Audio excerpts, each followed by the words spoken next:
Last class में हमारा हुआ था मेलिंग, कंप्लीट हो गया था या कुछ रहता था। अब इसमें एक ऑप्शन हमने छोड़ा था लेबल्स का, ठीक है। एनवलप्स का हमने कर लिया था, लेटर हमारा हो गया था। लास्ट इसमें एक चीज मैंने छोड़ी थी लेबल्स, ठीक है। अब लेबल्स का मतलब क्या हुआ कि आपको अगर अपने जैसे आईडी कार्ड टाइप के या विजिटिंग कार्ड अगर अपने डिजाइन करने हो, ठीक है, वर्ड के थ्रू ही, तो उसमें भी आपका मेलिंग के अंदर ऑप्शन दे रखा है लेबल्स का। इसका जो थोड़ा सा तरीका है वो आपको अपना ध्यान रखना है। जैसा बताया जाएगा वैसा ही फॉलो करोगे तो ही आप वो चीज कर पाओगे जो हमें चाहिए, ठीक है। इसमें जो हम थोड़ी सी मिस्टेक करते हैं वो जल्दबाजी में कर देते हैं, होनी नहीं चाहिए वो। तो अभी हम मान के चल रहे हैं कि जो लास्ट टाइम हमने डाटा यूज किया था अपने इम्प्लॉय का, उन्हीं इम्प्लॉय के लिए हमें क्या करने हैं, अपने आईडी कार्ड बनाने हैं, ठीक है। तो ये वही सेम एक्सेल फाइल हम यूज कर रहे हैं, इन्हीं इम्प्लॉय के हमें क्या करना है, आईडी कार्ड बनाना है, क्लियर। तो इस फाइल को कभी भी मेलिंग यूज करते हो तो ओपन नहीं रखना है, सिर्फ आपका एक बार अपना डाटा वेरीफाई करके इस फाइल को एज इट इज अपना क्लोज कर देना। अगर कोई भी चेंजेस करते हो इस फाइल के अंदर तो वो सेव करके फाइल क्लोज ही रखनी है, ओपन नहीं रखनी। वर्ड में आ जाओ, तो सबसे पहला काम क्या था कि आपका जो भी डाटाबेस है उसको यहाँ पर एक्टिव करना। तो सेलेक्ट रिसिपेंट में गए, यूज एन एग्जाइटिंग लिस्ट, जहां भी आपकी फाइल आपने रखी है उसको अपना जाके सिंपली एक बार ओपन करवा लो। अगर कोई एरर हो तो वो यहीं पर आपको पता चल जाएगा, ठीक है। ये आपका फर्स्ट स्टेप था। मेलिंग का कोई भी आप काम करोगे तो उसमें ये आपका फर्स्ट स्टेप रहेगा ही रहेगा। दूसरा स्टेप इसमें क्या है कि अब इस डाटा के अंदर सारे ही इम्प्लॉय इंक्लूड हैं, इनमें से जिसका भी आपको रखना है वो फिल्टर के थ्रू आप करवा सकते हैं। मतलब हमें अगर यहाँ पर 1700 इम्प्लॉय मिले हैं, जरूरी थोड़ी ना कि 1700 की हमें आईडी कार्ड बनाने हो। उसने बोल दिया हो कि भाई नहीं, तो पहले 1000 उनका बना दो, तो इसमें से जो फर्स्ट 1000 है वो कैसे रखोगे। तो इसके लिए आपको हमेशा आना पड़ेगा अपना एडिट रिसिपेंट पे, और यहाँ मिलेगा आपको नीचे फिल्टर का ऑप्शन, ठीक है। फिल्टर में से जो जो इम्प्लॉय आपको रखने हो वो फिल्टर लगा के आप रख सकते हैं, ठीक है। अभी हम सभी का ही मान के चल रहे हैं कि हमें सभी का ये डाटा बनाना है, आईडी कार्ड बनाना है, ओके। फर्स्ट स्टेप हो गया हमारा। सेकेंड स्टेप में आपको क्या करना है, अपने लेबल क्रिएट करने हैं। तो लेबल के लिए आपको आना पड़ेगा स्टार्ट मेल मर्ज में, ठीक है। यहाँ डायरेक्ट लेबल पे क्लिक नहीं करना, ठीक है। स्टार्ट मेल मर्ज पे गए, यहाँ आपको ऑप्शन मिलेगा लेबल्स का। लेबल्स पे जाओ, एक विंडो और ओपन होगी, उसके अंदर आपसे पूछा जाएगा एक पेज पे आप कितने आईडी कार्ड या लेबल्स बनाना चाहते हो, ठीक है। अभी हम ले रहे हैं यहाँ पर 1 ऑफ 4, मतलब एक पेज पे अभी हमें चाहिए 4। पहले हम अपना टेबल सेट करेंगे, एक पेज पे कितने आ सकते हैं कितने नहीं। तो उसमें अभी हम मिनिमम ले रहे हैं 1 और 4, ओके कर देना। जैसे आप ओके करोगे तो आपके इस पेज के अंदर क्या होगा, टेबल एक्टिव होगी। पता कैसे चलेगा टेबल एक्टिव होगी, आपके ऊपर दो मेन्यू एक्टिव हुए हैं, टेबल डिजाइन और टेबल लेआउट। ये कब आते हैं, जब आप टेबल के अंदर होते हो, ठीक है। लेकिन वो टेबल दिखाई इसलिए नहीं दे रही क्योंकि वो टेबल आपके पेज के मार्जिन से बाहर जा रही है, ठीक है। तो उसका हमें क्या करना है, थोड़ा सा मार्जिन एडजस्ट करना है ताकि वो पेज के अंदर विजिबल हो सके। तो इसके लिए क्या करना है, आप अपना स्केल एक्टिव रखना। अगर किसी का स्केल एक्टिव ना हो तो अपना व्यू के अंदर जाके यहाँ पर रूलर मिलेगा, उसको एक्टिव कर देना, ठीक है। अभी जैसे स्केल के अंदर आओगे तो यहाँ पर आपको हल्के से बॉर्डर बार दिखाई देंगे, इनको पेज के अंदर स्ट्रेच करके लेके आना। और ये जो बोर्ड अपनी टेबल का ग्रिप है इसके ऊपर क्लिक कर लेना, आपकी टेबल सिलेक्ट हो जाएगी। टेबल डिजाइन में जाना, बॉर्डर ऑल बॉर्डर कर देना, ठीक है। टेबल आ गई है। अभी हमारा जो राइट साइड का कॉलम जो है वो अभी नहीं आया, तो उसको थोड़ा सा और स्ट्रेच। दूसरा, अभी ये टेबल थोड़ा सा ज्यादा है, 2 पेज में आ रहा है, तो इसको साइज के अकॉर्डिंग छोटा करना है ताकि वो एक ही पेज में आ सके। तो टेबल लेआउट में वापस आओ, यहाँ से टेबल की जो हाइट है उसको कम करो, जितना कम करते जाओगे वो आपके एक ही पेज के अंदर आ जाएगी। आपको जितना अपने लेवल का साइज रखना है उसके अकॉर्डिंग ये 4 सेल आपको एडजस्ट करने हैं। ठीक है, थोड़ा सा इस टेबल को पेज के नीचे लेके आओ। जब तक ये टेबल आपकी प्रॉपर आप अपने रिक्वायर्ड लेवल के साइज के अकॉर्डिंग सेट नहीं करोगे, आपका आगे काम बेशक करना लेकिन वो आपके लिए फायदे में नहीं होगा। ठीक है, तो अभी भी इसमें कुछ चीजें हैं। पहला कि हम चाहते हैं कि इन सभी कॉलम्स का और सेल का मतलब साइज इक्वल हो जाए, तो आपके पास ऑप्शन आता है distributed row and distributed column. एक एक बार इन पे क्लिक कर देना। दूसरा, ये टेबल हमें पूरे पेज के अंदर रखनी है, तो नीचे ऑटो फिट के अंदर आओ, ऑटो फिट टू विंडो। ठीक है, अगर कुछ ज्यादा चला जाए साइज तो थोड़ा सा इसको कंट्रोल कर लेना। ठीक है, आपको ये साइज अपना पहले एडजस्ट करना पड़ेगा, जहां ज्यादा दिखाई दे अपने अकॉर्डिंग उसको एडजस्ट कर लेना। ठीक है, अब हम मान के चल रहे हैं कि हमारे सभी कॉलम का और सेल का साइज एक जैसा है।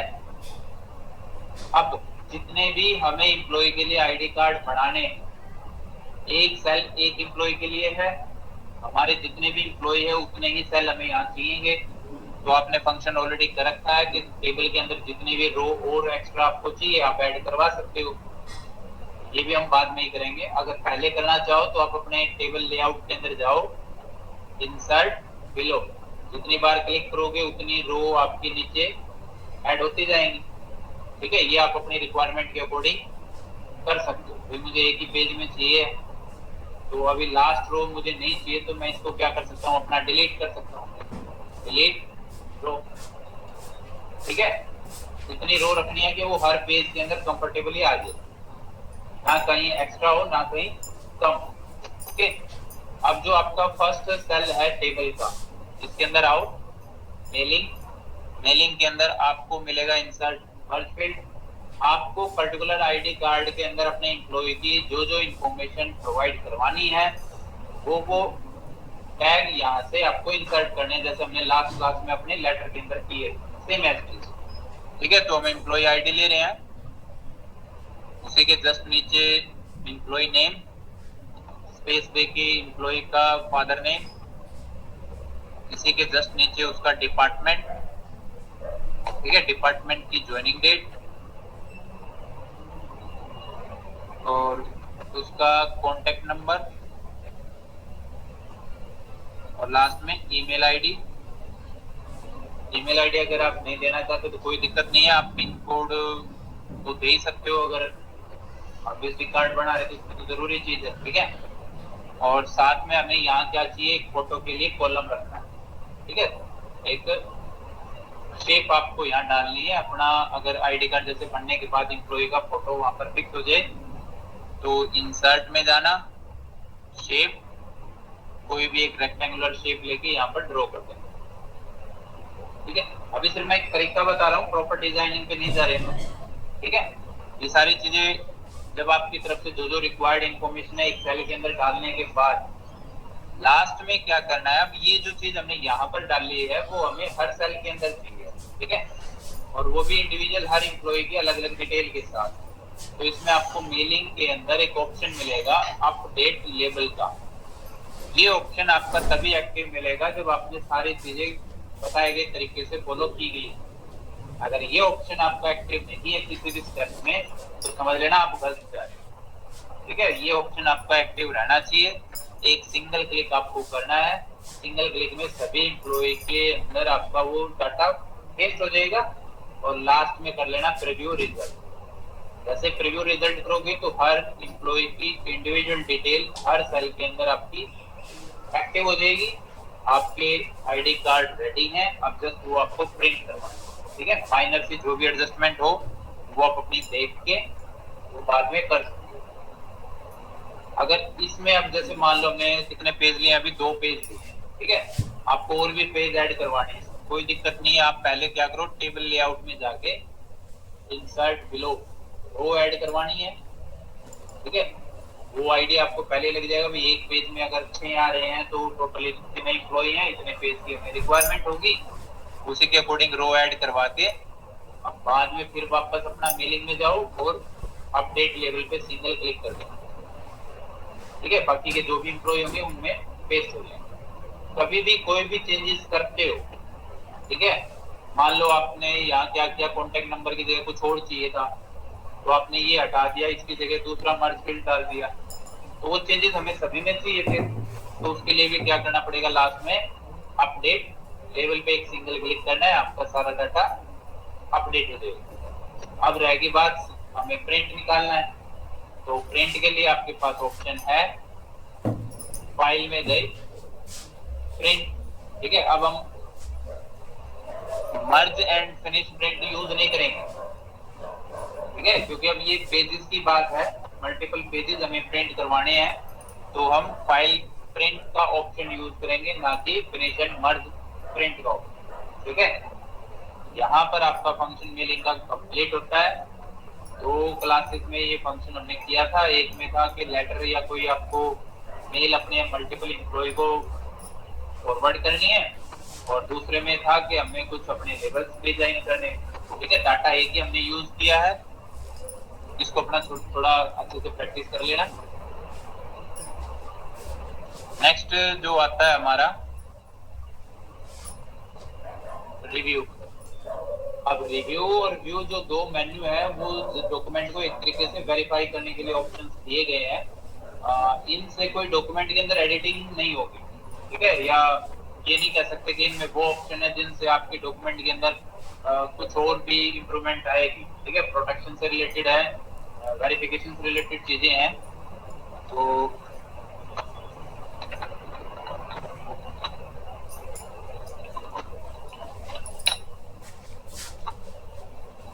सबसे पहला तो स्पेलिंग एंड ग्रामर का है, इसके अंदर एक वाइवा में क्वेश्चन पूछा जाता है शॉर्टकट कीज का, ठीक है। स्पेलिंग एंड ग्रामर की शॉर्टकट की क्या होती है, F7, ये मोस्टली पूछा जाता है।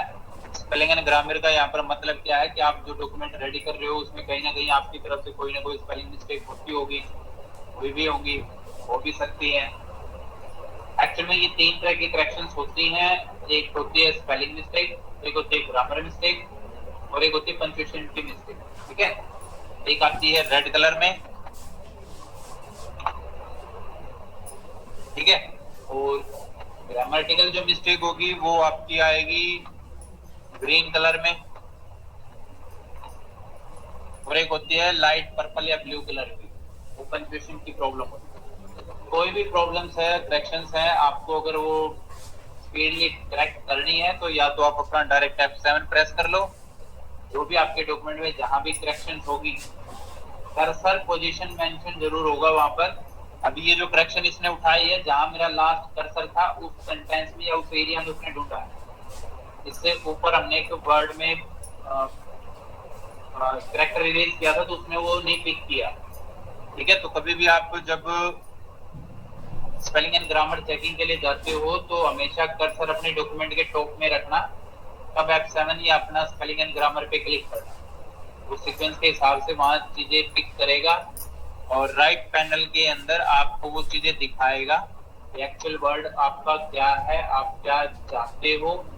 अगर यहाँ से नहीं करते तो आप आ सकते हो अपना राइट क्लिक करके, अगर मैनुअली चेंज करना चाहते हो तो जो भी वर्ड आपका इंकरेक्ट आपको लगता है उसके ऊपर राइट क्लिक करना, टॉप के अंदर आपके कुछ वर्ड सजेशन आएंगे, उनमें से जो भी चाहिए आप अपना क्लिक करके करेक्ट करवा सकते हो।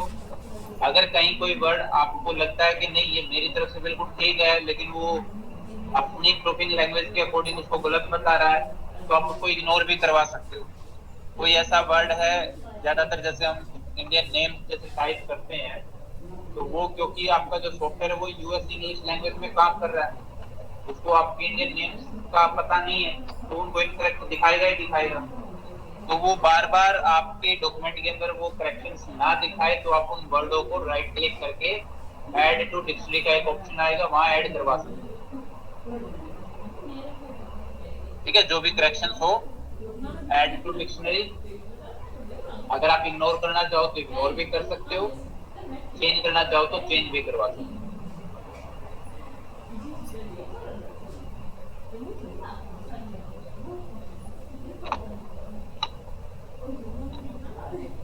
नेक्स्ट आता है वर्ड काउंट। ये बेसिकली आपके डॉक्यूमेंट को क्वांटिटी बेस पे डिटेल देगा निकाल के। इसका हम ज्यादातर यूज करते हैं टाइपिंग टेस्ट के।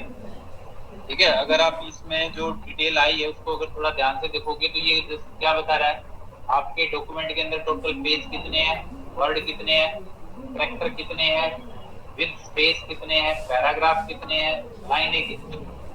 ये हम टाइपिंग स्पीड मेजर करने के लिए इसमें यूज करते हैं। जिस भी टाइप का आपको अपना मेजर करना है टाइम से डिवाइड कर देना, वो आपकी एवरेज निकल के आ जाएगी।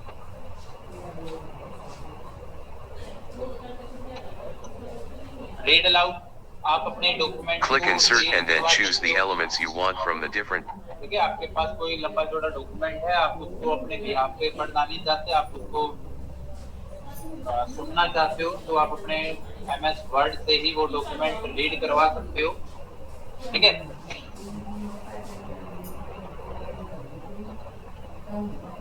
अच्छा, चेक एक्सेसिबिलिटी ये पूछा जरूर जाता है, लेकिन ये फंक्शन है किन के लिए, जो डिसेबल्ड पर्सन होते हैं। ठीक है, उनका अपना एक जैसे रीड अलाउड हमें फंक्शन इसी पर्पस में दिया गया है कि जो डिसेबल्ड पर्सन है, तो अगर वो वर्ड में काम कर रहे हैं, जैसे कोई ब्लाइंड पर्सन है तो वो मोबाइल कैसे चलाएगा, तो आपका मोबाइल ही उसको इंडिकेट करता है कि आपका फिंगर कहाँ है। ठीक है, आप वर्बली बोल के अपने माइक्रोफोन के थ्रू अपने सिस्टम को डायरेक्शन दे सकते हो कि ये चीज ओपन करे, ये डायल कर दे नंबर। ठीक है, तो वो सारी चीजें आती हैं एक्सेसिबिलिटी की। अब एक फंक्शन आता है लैंग्वेज का, इसके अंदर दो चीजें हैं आपकी। ठीक है, एक तो है ट्रांसलेट और एक है लैंग्वेज का। ट्रांसलेट का तो सिंपल मतलब है कि आप अपने डॉक्यूमेंट में अगर कोई पोर्शन किसी दूसरी लैंग्वेज में अगर ट्रांसलेट करना चाहते हो तो इस फंक्शन को यूज कर सकते हो। इसमें आपके पास दो चॉइस है, या तो आप अपने पूरे डॉक्यूमेंट को ट्रांसलेट करना चाहते हो, या उस डॉक्यूमेंट का कोई पैराग्राफ या कोई थोड़ा बहुत जो आपने सेलेक्ट किया वही ट्रांसलेट करना है। तो अभी मैं क्या चाहता हूँ कि जो मैंने पैराग्राफ सेलेक्ट किया है उसी को ही ट्रांसलेट करना है। तो लैंग्वेज पे गए, ट्रांसलेट, दो ही ऑप्शन आएंगे, ट्रांसलेट डॉक्यूमेंट, उसमें आपको डॉक्यूमेंट सेलेक्ट करने की जरूरत नहीं है, वो पूरे के पूरे डॉक्यूमेंट को ही ट्रांसलेट करेगा। अभी हम क्या चाहते हैं कि जो हमने सेलेक्ट किया जस्ट उसी को ही ट्रांसलेट करें, तो ट्रांसलेट सिलेक्शन। राइट पैनल में आपके पास लैंग्वेज का सिलेक्शन आएगा। करंट लैंग्वेज क्या है, तो लैंग्वेज जिस लैंग्वेज में आपको ट्रांसलेट करना है क्लिक करके वहां चूज कर सकते हो। ठीक है, वन क्लिक में वो ऑटोमेटिकली आपका ट्रांसलेट कर देगा। ट्रांसलेशन मैटर जो होके आया है उसको अपना राइट क्लिक करके सिलेक्ट करो, जहां कर्सर होगा वहां उसको आप इंसर्ट करवा सकते हो। ठीक है, कॉपी पेस्ट भी करवा सकते हो, इंसर्ट भी करवा सकते हो, जैसा भी रिक्वायरमेंट है। फिर आता है लैंग्वेज का। अब इसका यूज क्या है, सिंपली है कि आप अपने सॉफ्टवेयर का अगर लैंग्वेज चेंज करना चाहते हो तो। ठीक है, अभी जैसे आपका जो सॉफ्टवेयर है वो इंग्लिश यूएसए में है, हर ऑप्शन का जो मीनिंग जो लिखा हुआ है या जो आप चीज उसको पढ़ के समझ रहे हो वो सारा इंग्लिश लैंग्वेज के अकॉर्डिंग ही है। अगर आप इसको अपनी किसी लैंग्वेज में, किसी पर्सनल लैंग्वेज में अगर चेंज करना चाहो तो उसके लिए आपको ये ऑप्शन दे रखा है। इसमें आपको रिक्वायरमेंट क्या होगी, उस लैंग्वेज को आपको डाउनलोड एंड इंस्टॉल करना पड़ेगा। मान के चलो कि आपको अपना MS वर्ड हिंदी में ट्रांसलेट करना है। ठीक है, ये सारे फंक्शन नेम्स जो आ रहे हैं वो भी इंग्लिश में, आप चाहते हो कि ये सारा हिंदी में हो जाए, तो आपको अपना क्या करना पड़ेगा, गूगल पे जाके MS ऑफिस के लिए हिंदी लैंग्वेज पैक, ठीक है, जो भी आपका वर्जन है उसी वर्जन के अकॉर्डिंग डाउनलोड एंड इंस्टॉल करना पड़ेगा, तब जाके आपकी ये लैंग्वेज यहाँ से चेंज होगी। ठीक है, लैंग्वेज अगर चेंज करना ही चाहते हो तो लैंग्वेज में गए, लैंग्वेज प्रेफरेंस, यहाँ भी सिर्फ इंग्लिश है। ठीक है, ऐड लैंग्वेज पे जाना, वो जो भी आपको लैंग्वेज चाहिए लिस्ट में से सिलेक्ट करनी है, ऐड करवाओ। जैसे यहाँ ऐड हो जाएगी, सिमिलर यहाँ भी आपको वो लैंग्वेज ऐड करवानी पड़ेगी जो सॉफ्टवेयर आपने इंस्टॉल किया होगा। ठीक है, इंस्टॉल होने के बाद वो लैंग्वेज यहाँ दिखाई देगी, अदरवाइज तब तक दिखाई नहीं देगी जो भी लैंग्वेज में आपको अपना सॉफ्टवेयर ट्रांसलेट करना है। लास्ट फंक्शन है आज के लिए कमेंट। ये ऑलरेडी हम पहले भी कर चुके हैं, रेफरेंस के अंदर सेम फंक्शन है। कमेंट का मतलब आप किसी अपने डॉक्यूमेंट के अंदर किसी टेक्स्ट पोर्शन के ऊपर कोई एक्स्ट्रा इंफॉर्मेशन देना चाहते हो, बट वो इंफॉर्मेशन आपको प्रिंट आउट में नहीं चाहिए, ठीक है, तो आप अपना टेक्स्ट पोर्शन सेलेक्ट करके न्यू कमेंट पे जाओ। आप जो भी डिटेल बताना चाहते हो वो अपना कमेंट बॉक्स के अंदर टाइप कर सकते हो, ठीक है। जहां भी आपको कमेंट डालना है इसी तरीके से ऐड करवा सकते हो। डिलीट करना हो, कमेंट बॉक्स के ऊपर राइट क्लिक करो, डिलीट ऑप्शन आएगा, या फिर आपका यहाँ भी ऑप्शन है, एक ही क्लिक में आपको सारे कमेंट अगर डिलीट करने हैं तो डिलीट हो, 1 बाय 1 करना है तो राइट क्लिक डिलीट पे जाता है, ठीक है। एक छोटा सा ऑप्शन और है, वो भी देख लो। बाकी का जो रह जाएगा वो इकलौता एक ही फंक्शन है, ये यहाँ से लेके यहाँ तक, ठीक है। एक लास्ट इसमें है जो थोड़ा अलग है, वो अभी देख लो। प्रोटेक्शन, आप जैसे किसी फाइल को अगर प्रोटेक्ट करना चाहते हो, प्रोटेक्ट का मतलब कि 2-3 तरह की प्रोटेक्शन आती है। एक अभी फिलहाल है कि आप अपने डॉक्यूमेंट को किसी के साथ अगर शेयर करते हो तो वो इस फाइल के अंदर कुछ चेंजेस ना कर पाए।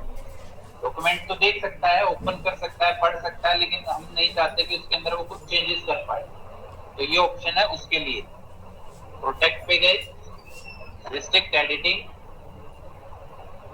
चेक ऑन एवरीवन, और लास्ट में ऑप्शन है स्टार्ट एनफोर्सिंग प्रोटेक्शन।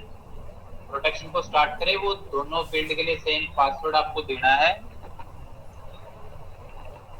और ओके कर देना। अब ये आपका जो डॉक्यूमेंट है आप खुद भी इसको एडिट नहीं कर पाओगे, कुछ भी अगर आप यहाँ चेंजेस करना चाहोगे, टाइप करना चाहोगे तो ये पॉसिबल नहीं होगा, ठीक है, क्योंकि आपका डॉक्यूमेंट जो है वो रीड ओनली मोड में अनेबल हो चुका है। अब आप इस डॉक्यूमेंट को किसी के भी साथ शेयर कर सकते हो, जिसके साथ शेयर करोगे वो इस डॉक्यूमेंट को एडिट करने के लिए ट्राई करेगा, तो वहाँ एक मैसेज आपको मिलेगा कि ये डॉक्यूमेंट एडिटेबल नहीं है, प्रोटेक्शन लगी हुई है। वो प्रोटेक्शन को ऑफ करेगा तो पासवर्ड मांगेगा। अगर आप पासवर्ड देना चाहते हो तो उसको अलाउ कर सकते हो एडिटिंग के लिए, ठीक है। एक तो ये प्रोटेक्शन, अब पासवर्ड हमने ऑफ कर दिया, अब आप यहाँ पर कुछ भी चेंजेस अपना करवा सकते हो। एक और प्रोटेक्शन होती है जिसमें क्या होता है कि आप नहीं चाहते कि कोई मेरी फाइल को ओपन कर पाए, ठीक है। अभी तो इसमें फाइल शेयर कर रहे हो तो ओपन तो हो ही रही है, लेकिन एडिटिंग नहीं हो रही। अब हम चाहते हैं कि हमारी फाइल को कोई ओपन ही ना कर पाए, तो उसके लिए जो सेकंड टाइप की प्रोटेक्शन है वो उसके लिए आपको जाना पड़ेगा फाइल मेन्यू के अंदर, info, protect document, encrypt with password. 2 time same आपको पासवर्ड ऐड करके ओके करना है, फाइल को सेव करवा देना है।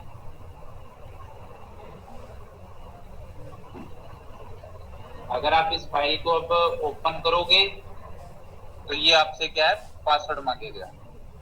ये हमारी फाइल है, डबल क्लिक करके इसको ओपन करो, ये आपसे पासवर्ड मांगेगा। पासवर्ड अगर पता होगा तो आप उसको ओपन करवा सकते हो, अदरवाइज वो फाइल आपकी ओपन नहीं होगी, ठीक है। पासवर्ड अगर हटाना है तो फाइल ओपन होने के बाद वापस सेम ऑप्शन पे जाओ, और यहाँ से ये जो पासवर्ड आपने डाला था इसको बैक स्पेस से रिमूव नहीं करना है, कंट्रोल के साथ डिलीट प्रेस करना है, ठीक है। कंट्रोल के साथ डिलीट प्रेस करके उसके फाइल को एक बार वापस सेव करो, सिस्टम रिफ्रेश, फाइल को ओपन करो, आपका पासवर्ड हो चुका है, ठीक है। तो रिव्यू के अंदर हमारा एक सेक्शन रह गया ट्रैक चेंजेस का, काफी इंपॉर्टेंट चीज है, ये करेंगे नेक्स्ट क्लास। किसी का कोई भी और डाउट या कोई क्वेश्चन हो तो अपना पूछ सकते हो, ठीक है। अच्छा, एक चीज और है आपके लिए, एक छोटी सी इंफॉर्मेशन, जिसके पास भी अपना हार्डरॉन रोहतक का ऐप है और जिसने एक्टिव कर रखा है, अच्छी बात है, उसको एक्टिव रखना है, लेकिन जिन स्टूडेंट्स ने अभी तक अपना ऐप एक्टिव नहीं किया है और आगे करना चाहते हो तो उनके लिए वो अलाउड नहीं होगा, ठीक है। क्योंकि अभी हमने अपना ऐप चेंजेस के लिए डाला है, तो आपको एक नया ऐप मिलेगा टेचमेंट के नाम से, ठीक है। उस ऐप को अपना डाउनलोड कर लेना, इंस्टॉल कर लेना। आपको क्या चाहिएगा, बैच आईडी, ठीक है।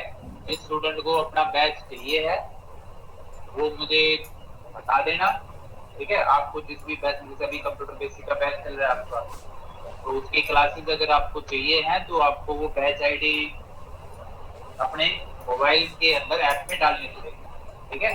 तभी वो बैच डिटेल आपको मिलेगी, नोट्स वगैरह वहां मिलेगी। ये जैसे अभी अपना ऐप अभी चल रहा है तो ये वही चीज है, ठीक है। सिंपल सा है।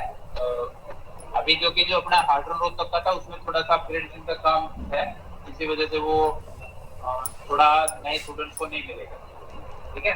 हाँ, जिनका ऑलरेडी एक्टिव है वो अपना क्लासेस वहां से, ओल्ड क्लासेस जो अभी तक पहले हो चुके हैं वो उनको रहेंगी, बट नई क्लास वहां नहीं आएंगी, टेचमेंट पे आएंगे।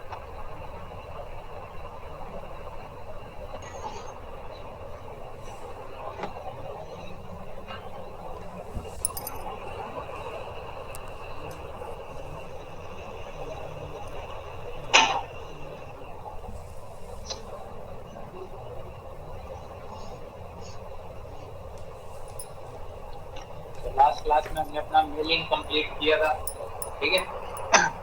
किसी का कोई मेलिंग के अंदर अगर डाउट रहता हो तो अभी बता देना।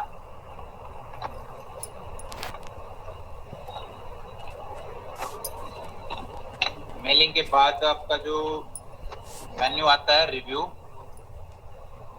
ठीक है, उसमें भी हमने कुछ ऑप्शंस किए थे। एक ऑप्शन हमने छोड़ा था ट्रैक चेंजेस के नाम। ये भी वर्ड के अंदर काफी बार एग्जाम के अंदर आपका एक्सप्लेन के अंदर आता है। यहाँ तक का ये पूरा एक ही टॉपिक है, ठीक है, ट्रैक चेंजेस।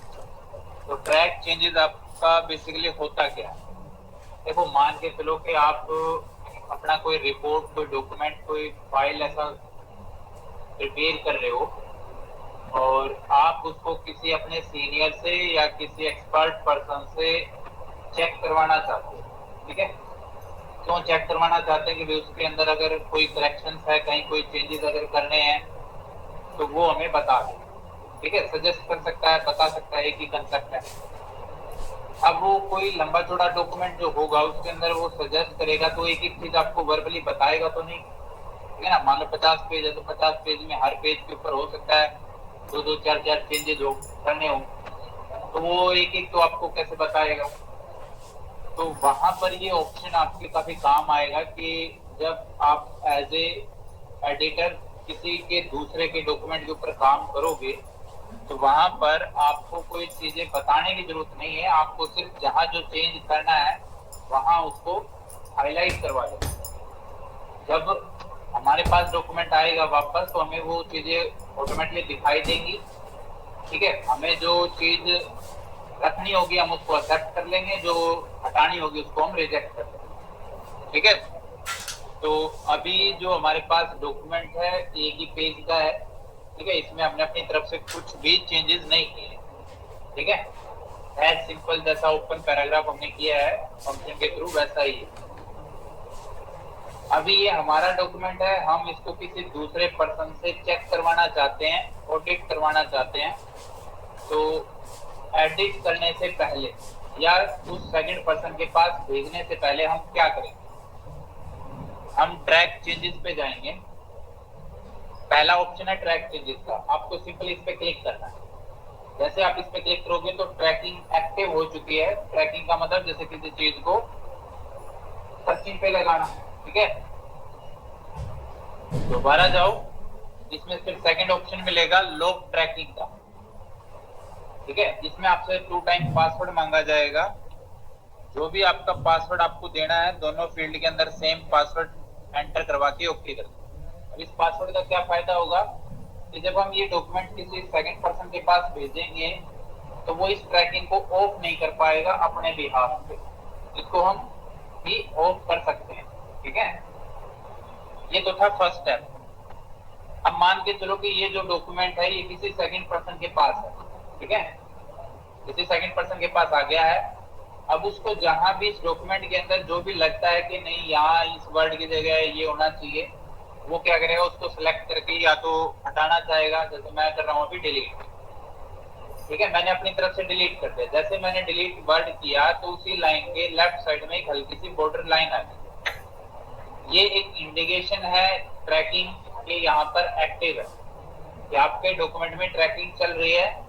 आप इस डॉक्यूमेंट में XYZ कुछ भी अगर करोगे, एक खाली अगर ब्लैंक एंटर भी प्रेस करोगे तो वो भी रिकॉर्ड हो रहा है। ठीक है, वो भी रिकॉर्ड हो रहा है। आप अपनी तरफ से अगर कुछ डिलीट करोगे, टाइप करोगे, इंसर्ट करोगे, ठीक है, एक ब्लैंक एंटर भी अगर प्रेस करोगे उस डॉक्यूमेंट में अभी, तो वो सारा रिकॉर्ड हो रहा है। ठीक है, जब ये सारा काम हम अपनी तरफ से चेंजेस करने के बाद वापस किसी फर्स्ट पर्सन के पास भेजेंगे जिसका ये ओरिजिनली डॉक्यूमेंट था, उसको भी ये सारी चीजें दिखाई देंगी। ये बॉर्डर लाइन का इंडिकेशन क्या बता रहा है कि भी इस लाइन के सामने कुछ चेंजेस हुआ। ठीक है, यहाँ पर इस लाइन के सामने कुछ चेंजेस हुआ है, लेकिन यहाँ पर एक छोटी सी प्रॉब्लम क्या है कि हमें पता कैसे चलेगा कि क्या चेंजेस हुआ। ठीक है, तो उसके लिए क्या करना है आपको, आपका ये जो ट्रैकिंग से इधर वाला ऑप्शन है, ठीक है, आप अपने कंप्यूटर पे काम करोगे तो ये तीनों फंक्शन आपको ट्रैक चेंजेस के नेक्स्ट में मिलेंगे। ठीक है, अभी ये मेरे इधर है, तो आपको आना है सिंपल मार्कअप की जगह ऑल मार्कअप पे। जैसे आप ऑल मार्कअप पे करोगे तो आपके डॉक्यूमेंट के अंदर जहां जो चीज चेंज हुई होगी वहीं पर वो उसको हाईलाइट कर देगा। अभी यहाँ से हमने एक प्रोफेशनली वर्ड सेलेक्ट करके डिलीट किया था, वहां पर वो रेड लाइन में आ गया, रेड कलर में आ गया। ठीक है, आप कहीं भी अपनी तरफ से कोई भी लाइन, कोई भी सेंटेंस, कुछ भी एनीथिंग आप चेंजेस करोगे, यहाँ कलर चेंज कर रहे हैं हम, तो वो भी मार्किंग में डल रहा है। ठीक है, इसका A to Z आपका ट्रैकिंग होगा डॉक्यूमेंट के अंदर। अब जो ये चेंजेस कर रहा है, ठीक है, उसको भी तो दिखाई देगी ना कि यहाँ पर तो ट्रैकिंग ऑन कर रखी है, वो ट्रैकिंग को ऑफ करने के लिए जाएगा, लॉक ट्रैकिंग पासवर्ड मांगेगा। अब आपको पासवर्ड अगर दिया गया होगा फर्स्ट पर्सन के थ्रू तो आप उसको ऑफ करवा भी सकते हो। ठीक है, लेकिन ये ऑप्शन लीगली यूज करने के लिए ही है और इसी पर्पज में यूज करने के लिए है कि जिसके पास हमने ये डॉक्यूमेंट एडिट करने के लिए भेजा है वो इस डॉक्यूमेंट के अंदर कुछ भी XYZ चेंजेस करे तो हमारे डॉक्यूमेंट के अंदर ट्रैकिंग के थ्रू वो हमें पता चले, हमें एक एक चीज उससे पूछना ही ना पड़े कि भाई कहाँ क्या करना है, क्या नहीं करना है। ठीक है, तो ये सारी चेंजेस होने के बाद अब मान के चलो कि सेकंड पर्सन ने वापस आपके पास डॉक्यूमेंट भेज दिया। अब इस डॉक्यूमेंट के अंदर जहां जो भी चीजें उसने चेंज की, ठीक है, तो अब उनमें आपको डिसाइड करना है कि कौन सी रखनी है, कौन सी नहीं रखनी। ठीक है, फाइनल डिसीजन आपका होगा। उसने तो जस्ट आपको एक सजेशन दिया है कि यहाँ से ये वर्ड डिलीट कर दो, यहाँ एंटर प्रेस कर लो, ये कलर हटा दो, डिलीट कर दो लाइनें, ठीक है, कलर चेंज कर दो यहाँ पर। उसने तो जस्ट आपको सजेस्ट किया है। फाइनली आपको डिसाइड करना है कि इनमें से कौन सा चेंजेस आपको रखना है और कौन सा हटाना है। तो उससे पहले हम क्या करेंगे, हमारे पास डॉक्यूमेंट आ गया तो हम करेंगे अपना ट्रैकिंग को ऑफ।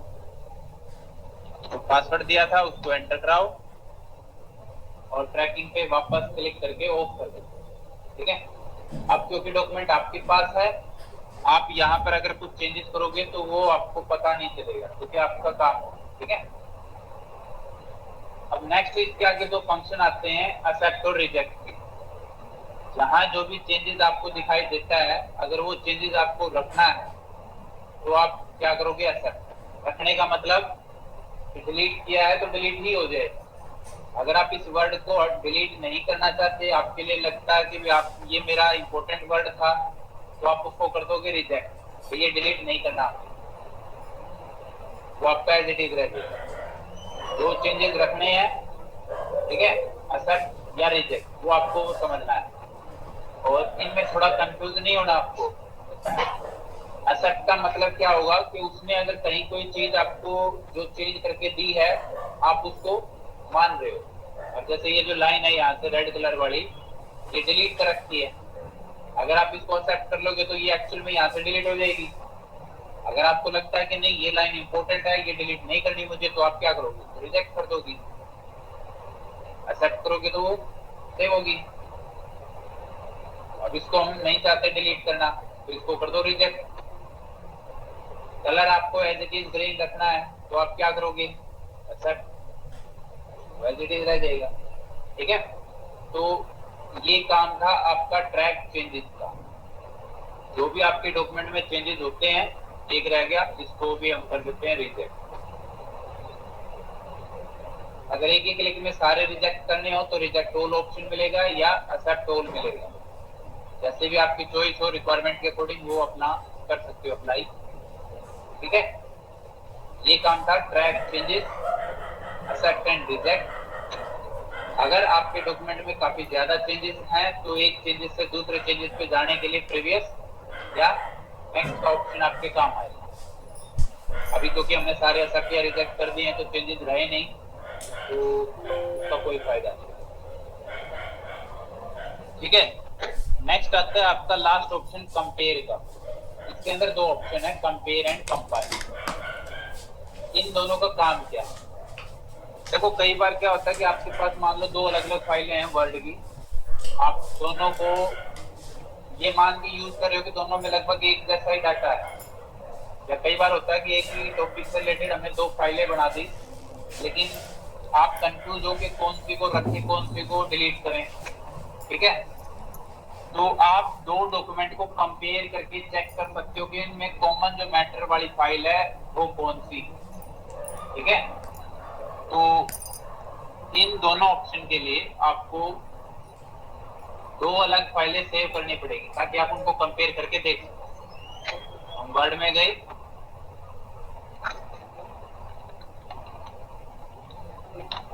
अभी ये जो हमारी फ्रेश फाइल है इसको सेव कर रहे हैं।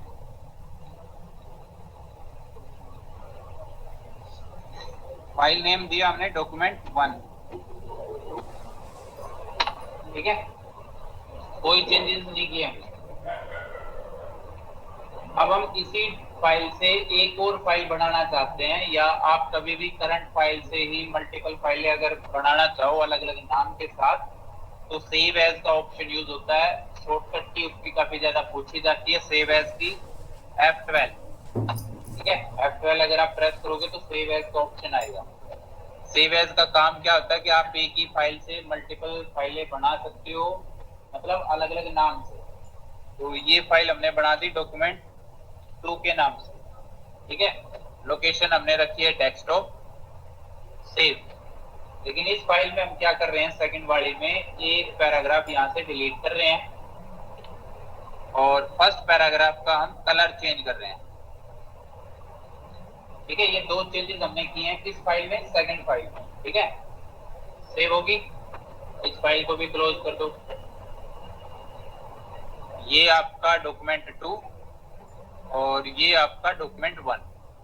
ठीक है, इन दोनों को हमें कंपेयर करके देखना है कि दोनों के अंदर डिफरेंस क्या है। ये दोनों कंपेयर किस में करेंगे, एक तीसरी ब्लैंक फाइल के अंदर। एक अलग से ब्लैंक डॉक्यूमेंट ओपन करो, व्यू में गए, कंपेयर, दोनों फाइलें पूछेगा ओपन करने के लिए, ओरिजिनल फाइल और डुप्लीकेट। जो भी आपकी तरफ से ओरिजिनल फाइल है, फोल्डर आइकन पे क्लिक करो, जहां भी आपने वो फाइलें रखी हैं 1 बाय 1 सेलेक्ट करके ओपन कर लो। ठीक है, जैसे आप ओके करोगे तो दोनों डॉक्यूमेंट यहाँ पर कंपेयर मोड में ओपन होंगे। राइट पैनल के अंदर टॉप में है आपका ओरिजिनल डॉक्यूमेंट, बॉटम में है आपका रिवाइज डॉक्यूमेंट, मतलब एक तरीके का डुप्लीकेट जो आप मान रहे हो अपनी तरफ से।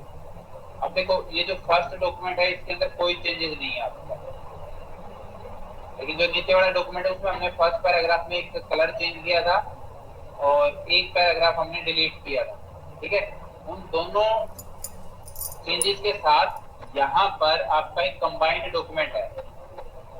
यहाँ पर ये जो मैटर आपको दिखाई दे रहा है ये वो मैटर है जो इन दोनों फाइलों के अंदर है। जो इस फाइल में नहीं है वो यहाँ है, जो इसमें चेंजेस है वो भी यहाँ। ठीक है, तो ये फाइल ऐसी है जिसके अंदर इन दोनों फाइलों का मैटर कंबाइंड होके आ गया है, कंपेयर होके आया। ठीक है, आपका फर्स्ट पैराग्राफ ग्रीन है, आपने एक पैराग्राफ डिलीट किया था वो भी यहाँ पर दिखाई दे रहा है। अब ये जो डिलीट पैराग्राफ अगर आपको रखना है तो आप क्या कर सकते हो, इसके ऊपर क्लिक करके रिजेक्ट कर दो, तो ये हमें चाहिए है, डिलीट ना हो। अगर आपको ये पैराग्राफ जो सेकंड फाइल में डिलीट कर रखा था अगर नहीं चाहिए तो आप इसको रिजेक्ट की जगह एक्सेप्ट कर लो। अगर रखना ही है तो एक्सेप्ट करवा लो, हमें रखना है तो हम इसको कर रहे हैं एक्सेप्ट।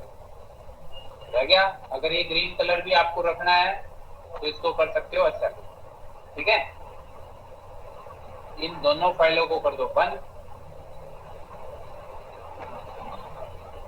ये फाइल आपकी रहेगी, इसको आप सेव करवा दो अलग से, ये आपका बन जाएगा डॉक्यूमेंट नंबर 3।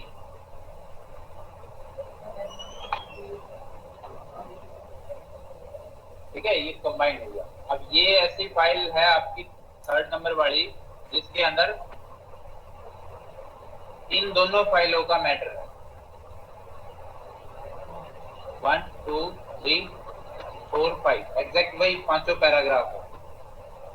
अगर आप फर्स्ट फाइल को ओपन करोगे तो इसमें कितने पैराग्राफ होने चाहिए, 4, 1 2 3 4 5। सेकंड वाली में 4। ठीक है, एक का हमने ग्रीन कलर। तो कभी भी आपको अपने डॉक्यूमेंट को कंपेयर करके कंबाइन करना हो तो आप वर्ड के अंदर इस ऑप्शन को यूज कर सकते हो।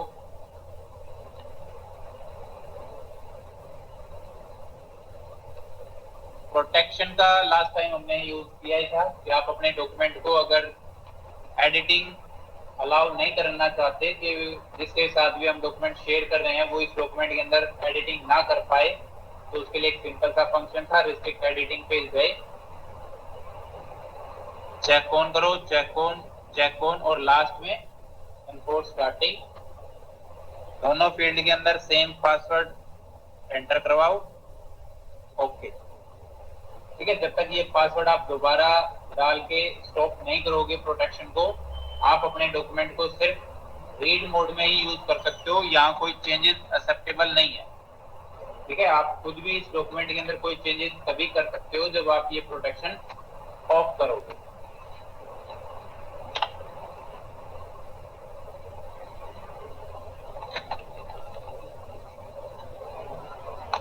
ठीक है, और एक टाइप की प्रोटेक्शन और थी कि हमारी फाइल भी ओपन ना हो, तो उसके लिए है आपका file info protect encrypt with password. ठीक है, 2 टाइम सेम पासवर्ड मांगेगा, पासवर्ड डाल के फाइल को सेव करवा देना। आप जब भी फाइल को ओपन करोगे तो ये आपसे पासवर्ड मांगेगा। ठीक है, ये 2 तरह की प्रोटेक्शन होती है। एक लास्ट क्लास रह जाएगी हमारी व्यू की, और इसके बाद आपका MS वर्ड का आपका होगा असेसमेंट का टेस्ट। ठीक है, 50 मार्क्स का, उसका अपना प्रिपेयर कर लेना। 8 तारीख को, ठीक है, ऑनलाइन होगा आपके ऐप में, आपको टेस्ट मिलेगा। टीचमेंट का जो ऐप है ना नया, उसको अपना एक्टिव करवा लेना।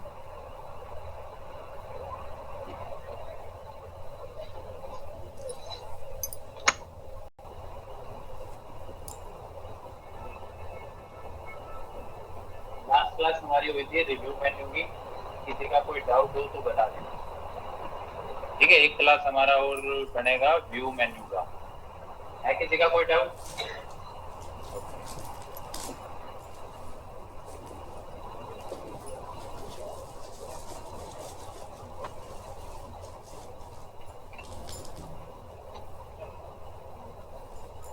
अभी व्यू मेन्यू के अंदर हमारे जो भी फंक्शन, ठीक है, जो आपका टैब नेम दिया है व्यू, इसका मतलब क्या हुआ कि आपके जो भी यहाँ पर फंक्शन है उनके थ्रू आप अपने डॉक्यूमेंट को डिफरेंट टाइप से देख सकते हो।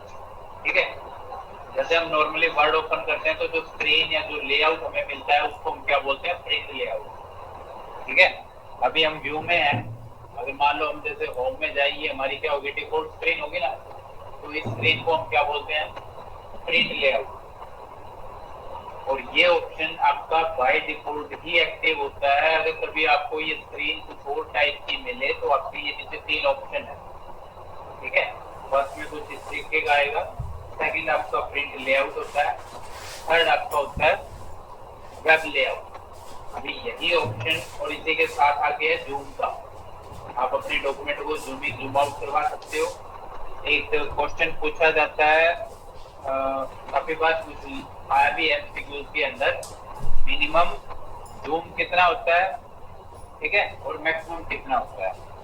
तो कंट्रोल के साथ अगर आप माउस स्क्रॉल करोगे तो आप जूम इन जूम आउट वो करवा सकते हो। तो मिनिमम 10% है और मैक्सिमम है आपका 500, ठीक है। तो ये थोड़ा नोट कर लेना, कई बार वाइवा में भी और एमसीक्यू के अंदर आपका क्वेश्चन आता है एग्जाम के अंदर। ये हमें चाहिए डिफॉल्ट 100। तो जो स्क्रीन हमें मिलती है, जो व्यू हमें मिलता है, वो कौन सा होता है, प्रिंट लेयर। आप जब व्यू टैब के अंदर आओगे तो पहला ही ऑप्शन आपका है रीड मोड का, जो यहाँ था हमारा, ठीक है। आप इस पे जैसे क्लिक करोगे तो इससे होगा क्या कि आपका जो डॉक्यूमेंट है उसके अंदर जो टेक्स्ट है, ठीक है, जो मेन चीज है वो आपको स्क्रीन पे दिखाई देगी। बाकी के जो ऑप्शंस वगैरह थे वो आपके हाइड हो जाएंगे। एक तरीके के जैसे आप बुक पढ़ रहे हो इस तरीके का आपको कुछ स्क्रीन दिखाई देगी। इस रीड मोड से बाहर आना है, सिंपल एस्केप प्रेस कर सकते हो, या अपना नीचे जो रीड मोड है उस पर भी, प्रिंट लेआउट है उस पर भी क्लिक कर सकते हो। ये भी प्रिंट लेआउट हो गया, वेब लेआउट हो गया। अच्छा, वेब लेआउट का मीनिंग क्या है यहाँ पर कि जैसे आप अपना अगर कोई ब्लॉग मेंटेन करते हो, कोई वेबसाइट जैसे मेंटेन करते हो, उस पर आप अपने नोट्स वगैरह डालते हो, तो आप अपने वर्ड के अंदर वो जो भी नोट्स आपने रेडी किए हैं उनको आप अपने ब्लॉग पे या अपनी वेबसाइट पे अगर डालते हो तो वो कैसा दिखेगा, ठीक है, उसका टेक्स्ट का लेआउट कैसा होगा, इसलिए आपको यहाँ पर दिया गया है web layout.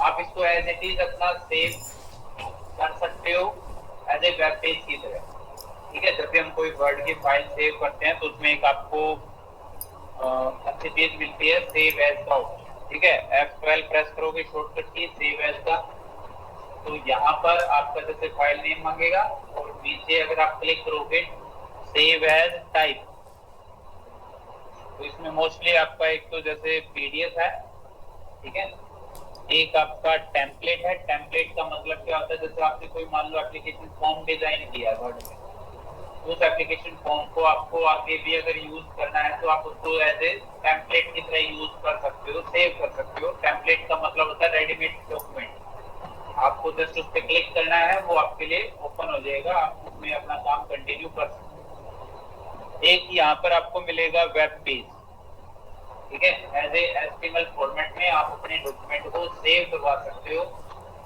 Web page save होने के बाद वो सिर्फ आपकी किसी वेब फाइल के साथ ही अटैच हो सकता है, नॉर्मल यूज नहीं हो सकता, ठीक है। अच्छा, एक ये जैसे पीडीएफ फाइल के अंदर हमारी काफी बार एक रिक्वायरमेंट रहती है कि मान के चलो अभी हमारे पास ये नॉर्मल डॉक्यूमेंट ही है, तो प्रिंट लेआउट में लेके आए, हमारे पास 3 पेज है, ठीक है। फिलहाल मैं इसका पीडीएफ सेव करना चाहता हूँ, लेकिन उस पीडीएफ के अंदर मुझे पहला और लास्ट पेज ही सेव करना है, ठीक है। फर्स्ट और लास्ट पेज दिए मुझे उस पीडीएफ फाइल के अंदर। अब यहाँ से सेकंड पेज का तो मैटर डिलीट करेंगे नहीं, तो सेव कैसे करवाएंगे। जब आप सेव एज पे जाते हो, फंक्शन चूज करोगे पीडीएफ का, तो यहाँ अलग से आपको ऑप्शन और मिलेगा, इसमें जाना, आप अपनी उस पीडीएफ फाइल के ऊपर पासवर्ड लगा सकते हो, ठीक है। कौन कौन से पेजेस आपको सेव करने हैं, पेजेस में जाके 1, 2 अगर 3 करोगे तो क्या होगा, तीनों ही पेज सेव होंगे आप, ठीक है। 1 और 2 लगा सकते हो। अच्छा, एक इसमें आता है पासवर्ड का, encrypt the document with password. आप यहाँ से जैसे ओके करोगे तो फिर पासवर्ड भी मांगेगा, आपकी फाइल पीडीएफ में सेव भी हो जाएगी और उसके ऊपर पासवर्ड भी लग जाएगा।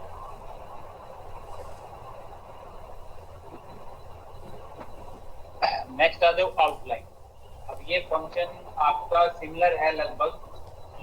आपने होम के अंदर हेडिंग बनाए होंगे, आपने लास्ट क्लास रिव्यू के अंदर रेफरेंस के अंदर टेबल ऑफ कंटेंट बनाया होगा, तो ये रिव्यू के व्यू के अंदर भी आपका आउटलाइन फंक्शन सेम पर्पस में ही है। जैसे मान लो हम अपने डॉक्यूमेंट के अंदर कुछ आउटलाइन देना चाहते हैं। आउटलाइन का मतलब क्या होता है, एक तरीके के हेडिंग, ठीक है। मेन टाइटल आप डिफाइन कर सकते हो, तो सिलेक्ट किया, आउटलाइन पे गए, जो हमने सिलेक्ट किया था उसको लेवल कौन सा देना चाहते हो आप, यहाँ मिलेगा आपको लेवल, ठीक है। ये वही 9 लेवल्स हैं जो आपके टेबल ऑफ कंटेंट के अंदर मिलते हैं, हेडिंग स्टाइल के अंदर मिलते हैं। तो ये सिमिलर फंक्शन मान के चलना, आपका टेबल ऑफ कंटेंट या हेडिंग स्टाइल या आपका आउटलाइन। अभी हमने इस पे क्लिक कर दिया, लेवल 1 क्लोज करो, ये यहाँ पर एज इट इज रहेगा, ठीक है। यहाँ से अप्लाई करो, वो आपकी चॉइस है। टेबल ऑफ कंटेंट से अप्लाई करो, वो आपकी चॉइस है।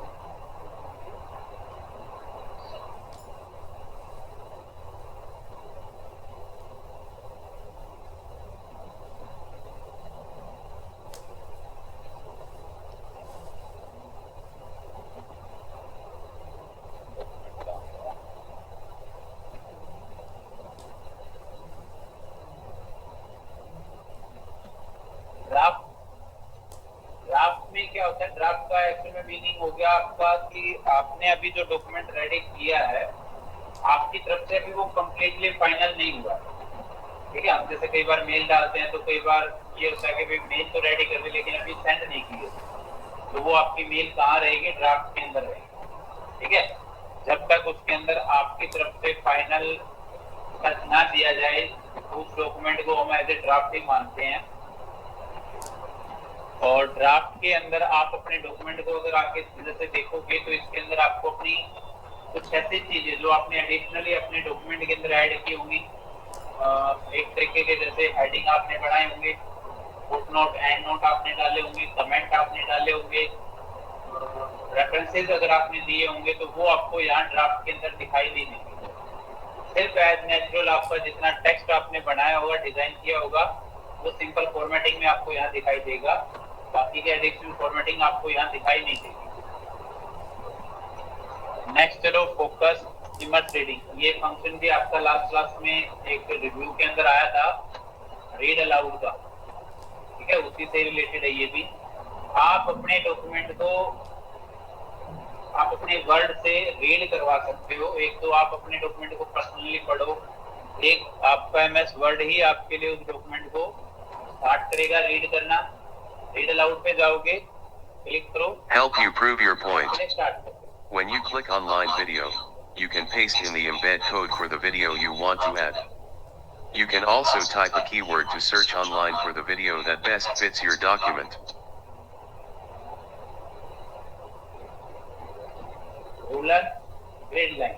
रूलर तो हमारा हम स्टार्टिंग की क्लास से बोलते आ रहे हैं कि जब भी आप वर्ड के अंदर काम करते हो तो बगैर रूलर को एक्टिव किए कोई डॉक्यूमेंट पे काम मत करना, ठीक है। काफी सारी आपकी ऐसी चीजें हैं जो रूलर या स्केल होने की वजह से ही आपको पता चलेगी, तो रूलर मस्ट है। अगर कभी आपके डॉक्यूमेंट में ना हो तो व्यू के अंदर आके रूलर को एक्टिव करवा सकते हो। ग्रिड लाइन, अब ग्रिड लाइन का क्या काम, देखो अभी हम अभी ग्रिड लाइन को ऑफ कर रहे हैं। अगर आप अभी अपने डॉक्यूमेंट के अंदर मान लो कोई शेप डालते हो या कोई पिक्चर डालते हो, ठीक है। अब ये जो शेप है,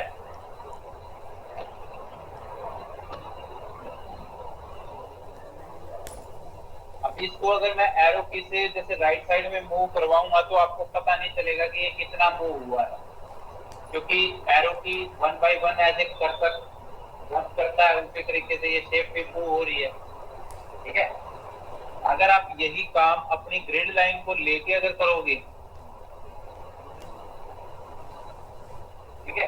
अब इस पे थोड़ा ध्यान देना, मैं थोड़ा जूम बढ़ा रहा हूँ। एक तो आपकी जो ग्रिड का साइज है, सॉरी शेप का जो साइज है, एक ग्रिड से लेके दूसरी एंड ग्रिड के बीच में ही है। अभी अगर इसको हम मूव करेंगे माउस से नहीं, एरो की से अगर मूव करेंगे तो ये एक ग्रिड जंप करेगा डायरेक्टली, ठीक है। ये हम कब यूज करते हैं, जब आपको हर चीज का लोकेशन, पोजीशन, साइज बताया गया हो कि ये शेप इस साइज की इस जगह रखनी है, कितना उसका साइज होना चाहिए, कितने डिस्टेंस पे होनी चाहिए। पीडीएफ फाइल या कोई ऐसे एप्लीकेशन फॉर्म जब हम वर्ड में डिजाइन करते हैं तो वहां पर आपका ग्रिड का यूज होता है। आपको कॉलम के साइज कितने रखने हैं, सेल के साइज कितने रखने हैं, वहां पर ये ग्रिड का यूज होगा।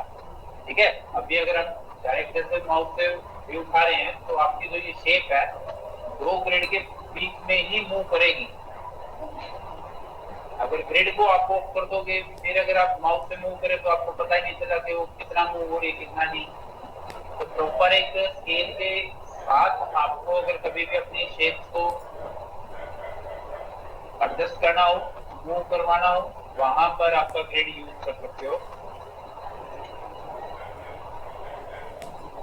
नेविगेशन बार हम पहले भी यूज कर चुके हैं स्टार्टिंग के क्लास में।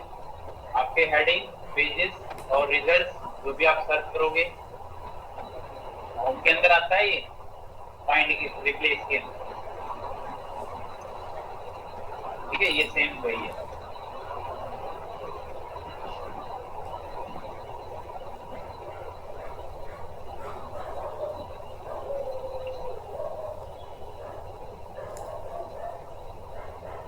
वर्टिकल और साइड टू साइड।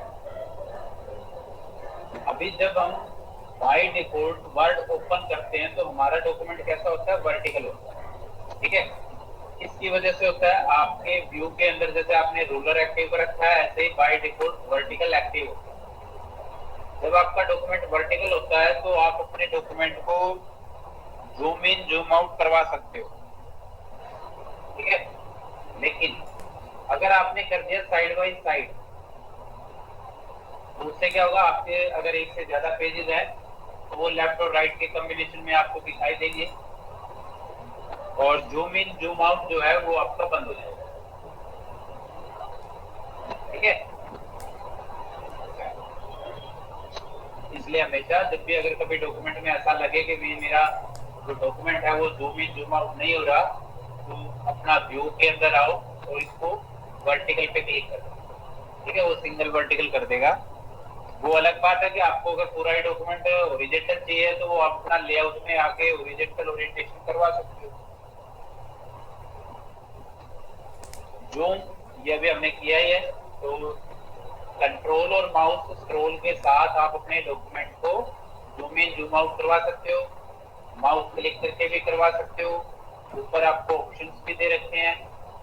जूम किस स्केल में आपको जूम करना है, परसेंटेज टाइप करके ओके या ऊपर से चूज कर सकते हो। पेज वेट, जितना हमारा पेज का वेट है उसके अकॉर्डिंग वो जूम मुझे डायरेक्ट 100% करना हो।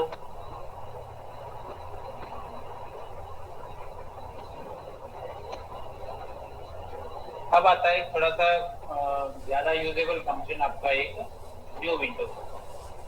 तो ये वैसे भी हमें कभी भी यूज करना पड़ सकता है अपने कंप्यूटर के अंदर दो डिफरेंट प्रोग्राम के अंदर काम करते वक्त या तो उससे ज्यादा प्रोग्राम के बिटवीन एक साथ अगर हमें काम करना उस टाइम। अभी मान के चलो कि आपके पास दो अलग अलग प्रोग्राम है, एक वर्ड है और आपका कुछ काम आपको एक्सेल में करना है या जो एक्सेल में है वो आपको वर्ड में टाइप करना है देखना है। तो आप दोनों स्क्रीन को अपना कैसे एडजस्ट करोगे, एक साथ दोनों स्क्रीन आपको स्क्रीन पे सेट करनी है, एडजस्ट करनी है, तो कैसे करोगे? इसके लिए क्या है, एक शॉर्टकट की आपको यूज करनी है। अभी जैसे एक्सेल ओपन है हमारा, विंडो के साथ में हमने कर दिया राइट एरो की, एक्सेल आपका राइट साइड में सेट हो गया। अब इस एक्सेल के साथ में जो बाकी की दो विंडो है उनमें से जो भी आपको एडजस्ट करना है आप सिंपली उस पर क्लिक कर दें। ठीक है, राइट साइड में आपका एक्सेल हो गया, लेफ्ट साइड में आपका वर्ड आ गया। जो एक्सेल में है वो आपको देख के अपना वर्ड में अगर कहीं भी जैसे डालना है डाटा तो अपना टाइप कर सकते हो देख के, या वर्ड का है आपको एक्सेल में टाइप करना है करवा सकते हो।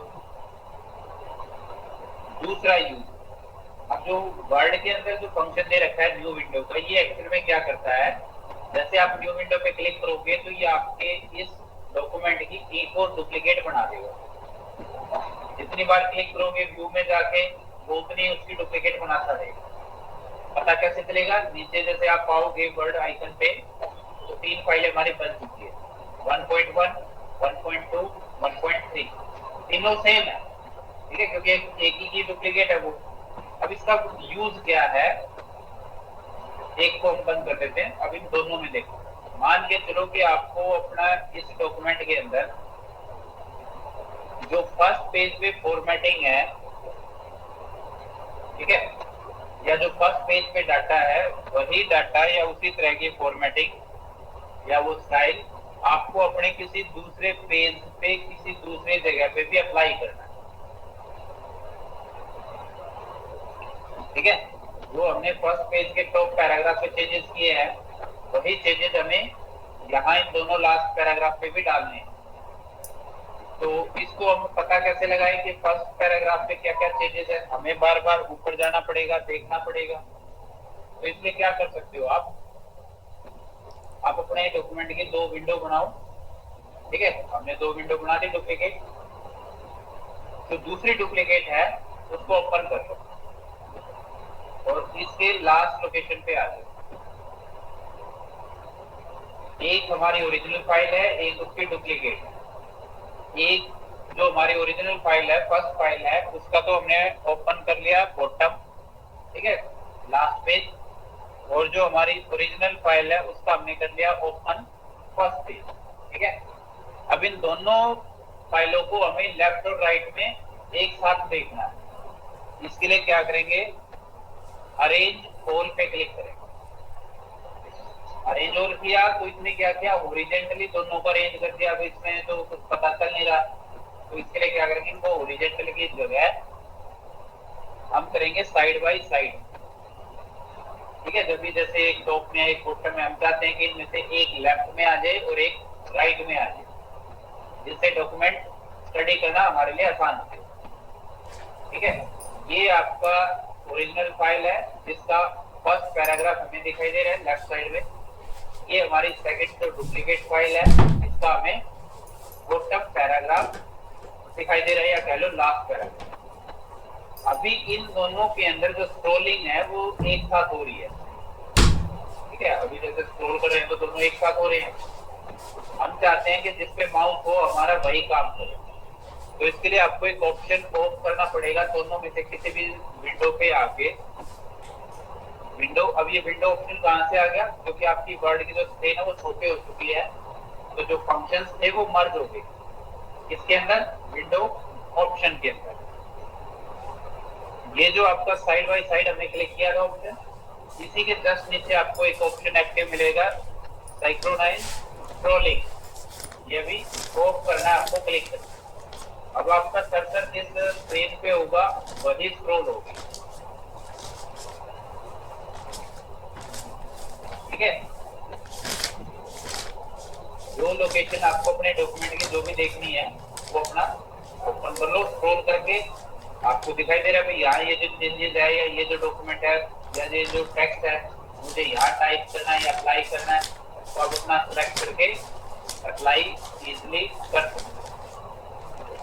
ये काम है आपका न्यू विंडो, या इसको यूं भी कह सकते हो, एक ही डॉक्यूमेंट के 3-4 आपको अलग अलग डिजाइन बनाने हैं, ठीक है। उस पर्पज में भी आप इसको यूज कर सकते हो। आपने एक डॉक्यूमेंट डिजाइन किया, उसकी डुप्लीकेट बनाई या न्यू विंडो किया, उसके अंदर दूसरे चेंजेस कर दिए, उसको सेव कर दिया, ठीक है। आप एक ही टाइम पे एक ही डॉक्यूमेंट की 3 अलग अलग डिजाइन बना सकते हो इस फंक्शन के थ्रू।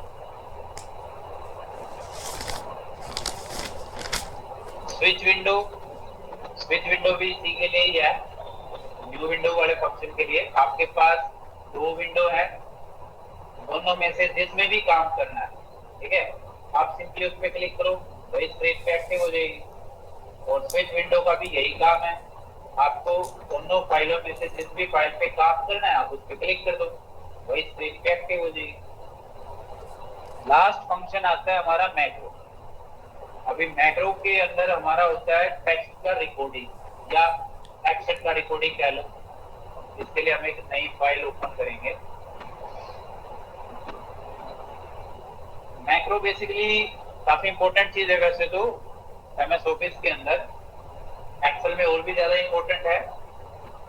एक्चुअली मैक्रो के थ्रू आप अपने कुछ काम, ठीक है, रिकॉर्ड करके रख सकते हो, या उन कामों को वन क्लिक में करने के लिए अपना प्रोग्राम बना सकते हो। ठीक है, जो लैंग्वेज कोर्सेज के स्टूडेंट हैं उनके कोर्स में एक लैंग्वेज आती है VBA।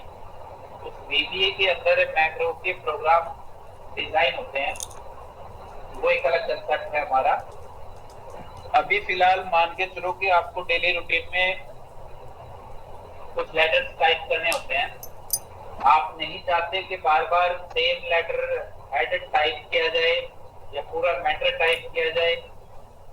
जो भी मेन चेंजेस है उनको छोड़ के बाकी जो कॉमन चीज है आप पहले से ही रिकॉर्ड करके लेटर का रख सकते हो। कैसे? व्यू में गए, अगर ऑलरेडी आपका कोई मैक्रो आपने रिकॉर्ड कर रखा है तो व्यू मैक्रो में जाना, यहाँ पर रिकॉर्ड मिलेगा। अभी कोई नहीं है तो हम अपना एक मैक्रो रिकॉर्ड करेंगे। रिकॉर्ड मैक्रो, जो भी नाम देना चाहते हो उसका जो भी डिटेल है आप अपनी तरफ से डिटेल डाल के जैसे ओके करोगे, आपका रिकॉर्डिंग स्टार्ट हो चुका है। अब यहाँ पर टाइम रिकॉर्ड नहीं होगा, आप 5 मिनट के बाद कुछ टाइप करोगे तो जो टाइप करोगे वही रिकॉर्डिंग में जाएगा, टाइम रिकॉर्ड नहीं होगा। अब मान के चलो कि हम जैसे ये जो लाइन टाइप कर रहे हैं ये हमारा रिकॉर्डिंग में जा रहा है, ठीक है।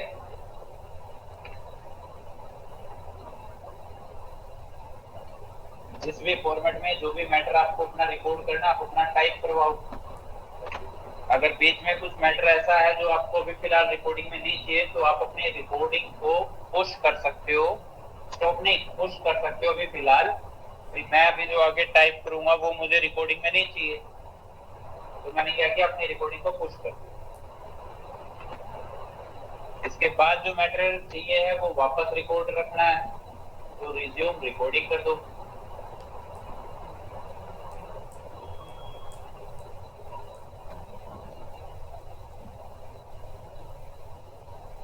सारा रिकॉर्ड होने के बाद आपको अपनी रिकॉर्डिंग क्या करनी है, स्टॉप।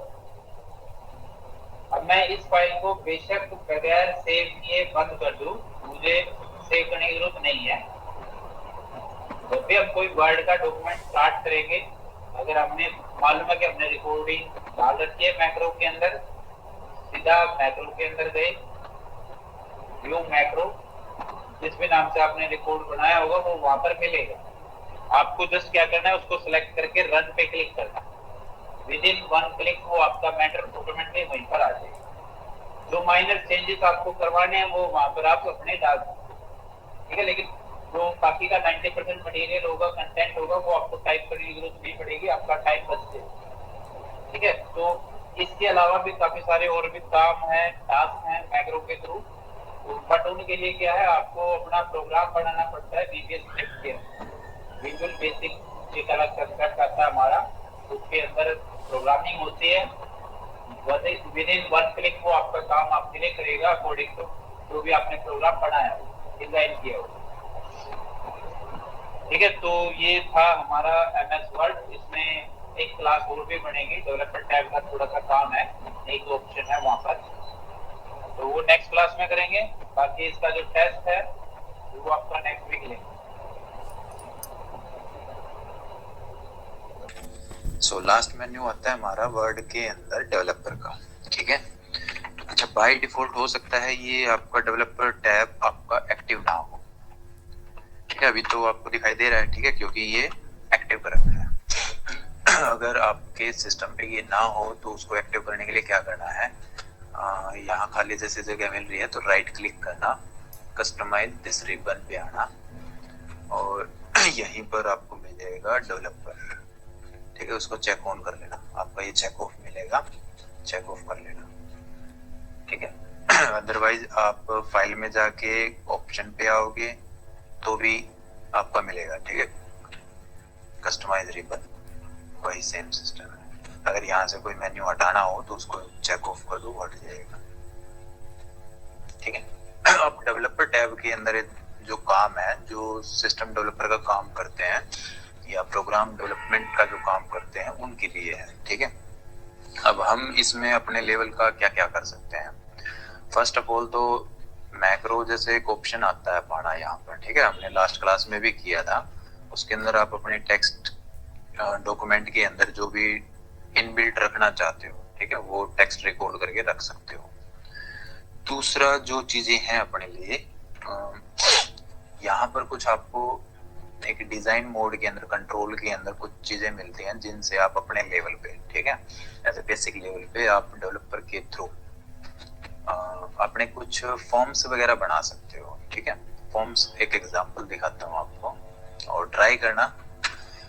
जैसे हम ऑनलाइन एप्लीकेशन फॉर्म फिल करते हैं, ठीक है, वहां जिस तरीके की चीजें अपने को मिलती हैं उस टाइप का आपको बना के देखना है या अपना बना सकते हो, ठीक है। अब ये टोटली आपका फिलेबल फॉर्म है, आपको अपनी फील्ड्स मिलेंगी, उस फील्ड में आपको चॉइस मिलेगी टाइप करने की। एक तो हम पेज के अंदर प्लेन जगह में वैसे ही टाइप करते हैं, ठीक है। यहाँ आपकी क्या होगी, एक फील्ड होगी कि आपको यहीं पर टाइप करना है, मतलब उसी के अंदर टाइप करना है। और जैसे अब ये डेट ऑफ बर्थ का है तो ये ड्रॉप डाउन लिस्ट है, वहां आपको अपने डे मिल जाएंगे चॉइस में, मंथ मिल जाएंगे, ये सारे आपको बनाने पड़ेंगे, ठीक है। और किसके थ्रू बना सकते हो, अपना डेवलपर टैब के थ्रू, इसको हम बोलते हैं ड्रॉप डाउन लिस्ट, ठीक है। जहां आप इस तरीके से मल्टीपल चॉइस देना चाहते हो वहां ड्रॉप डाउन लिस्ट आप बना सकते हो। जहां सिर्फ आपको टाइप करवाना है वहां आप एक नॉर्मल टेक्स्ट फील्ड दे सकते हो, ठीक है। दो ही मेन चीजें हैं यहाँ पर, ठीक है, एक ड्रॉप डाउन लिस्ट कैसे बनाना है, बाकी टेक्स्ट फील्ड आपको कैसे रखनी है। और एक आपका इमेज का है, अगर आप जैसे किसी स्टूडेंट का एडमिशन फॉर्म जैसे बना रहे हो तो उसमें स्टूडेंट का इमेज भी होगा इम्पोर्टेंट आपके लिए। तो अब यहाँ पर मान लो हमें कोई और स्टूडेंट इमेज डालनी है, तो जैसे इमेज पे क्लिक करोगे, इमेज टैग है ऊपर, ठीक है, उस पर क्लिक करना, तो ये आपको इमेज सिलेक्शन के लिए बोलेगा, उस पर जाके आप इमेज अपनी सेलेक्ट कर सकते हो। कुछ भी बाद में चेंजेस करने हैं आप कभी भी करवा सकते हो इसको, ठीक है, कभी भी अपडेट कर सकते हो, सिलेक्ट किए और इंसर्ट, वो उसी के अंदर आएगी, कोई कंट्रोल आपको नहीं करना, उसका साइज छोटा बड़ा अगर थोड़ा बहुत करना है तो उसी फील्ड के अंदर करना है आपको, उसको स्ट्रेच करके कर सकते हो, ठीक है। तो ये कुछ ट्राई करना, ठीक है, कोई इतनी बड़ी चीज नहीं है कि आपसे नहीं होगी, सिंपल सी है। सेव, तो करना कैसे वो देख लो। वर्ड में आए, अपना डेवलपर टैब एक्टिव करना। अब हम यहाँ क्या करेंगे, सबसे पहले तो एक टेबल ले लेंगे ताकि हम जो भी चीजें डालें वो अलाइनमेंट के अकॉर्डिंग सही हो, ठीक है। तो भी मान लो हमें यहाँ पर क्या करना है, स्टूडेंट का नेम देना है, हमने टाइटल डाल दिया स्टूडेंट नेम। अब हम चाहते हैं कि नेक्स्ट के अंदर वो अपना नाम टाइप करे, ठीक है। फॉर्म बनाते हो तो वैसे सिंपल टेबल लेके भी फॉर्म बना सकते हो, फील्ड वो एडिटेबल है। दूसरा, अगर आप डेवलपर के थ्रू करना चाहते हो तो यहाँ पर ये जो चीजें हैं इनमें ध्यान देना, ठीक है। सेकंड नंबर पे यहाँ आता है plain text content control, click करो, आपका वो एक प्लेस होल्डर आ जाएगा, ठीक है, जिसके अंदर आपको टेक्स्ट लिखना है। जैसे आप क्लिक करोगे तो इस पे एक ऑप्शन भी एक्टिव होगा, प्रॉपर्टी, मतलब जो ऑप्शन आपने यहाँ इंसर्ट किया है उसकी प्रॉपर्टी, ठीक है, उसकी प्रॉपर्टी पे आप आओ, वो आपसे पूछेगा। जैसे भी ये यहाँ पर बाय डिफॉल्ट टेक्स्ट लिखा हुआ दिखाई दे रहा है, क्लिक हियर और tap here to enter text, तो आप अपनी तरफ से जो भी नाम देना चाहते हो, ठीक है। कई बार जैसे एप्लीकेशन फॉर्म फिल करते हैं तो उसमें डार्क में थोड़ा सा या ग्रे में टेक्स्ट विजिबल होता है कि भी आपको यहाँ क्या टाइप करना है, एंटर योर नेम हियर, तो ये टैग एक तरीके से वही है।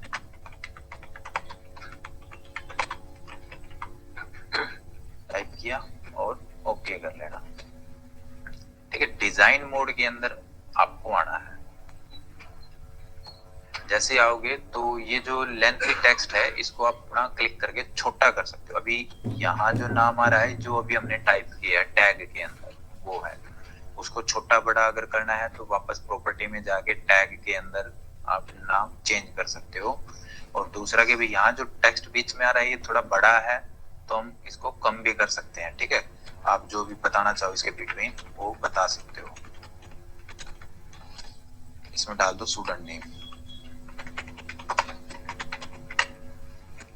और वापस डिजाइन मोड को ऑफ कर देना। जब आपको इसके अंदर चेंजेस करने हैं तो डिजाइन मोड के अंदर आना है, ठीक है, चेंजेस करने के बाद उसका प्रीव्यू जैसे देखना है तो उसको ऑफ कर देना। भाई आपका जो टैग है वो कुछ इस तरीके का दिखाई देगा। आपको जब भी इसमें स्टूडेंट का नेम एंटर करना है, अपना क्लिक करके वो हाइड हो जाएगा, तो एक्टिव हो जाएगा। आप जो भी नाम देना चाहते हो उसमें नाम अपना टाइप कर सकते हो। ठीक है, ये हो गया फिलेबल फील्ड। ठीक है, टेक्स्ट का। कभी भी कुछ भी चेंजेस करनी है, प्रॉपर्टी में गए, पहले तो उसका टैग डाल दो, नेम एज ए। ठीक है, वो किस पर्पज में हम यूज कर रहे हैं इसमें डाल दो स्टूडेंट नेम।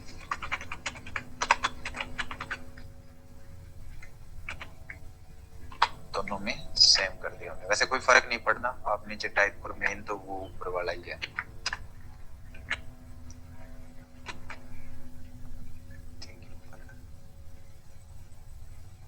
ये कॉपी कहाँ से हो गया?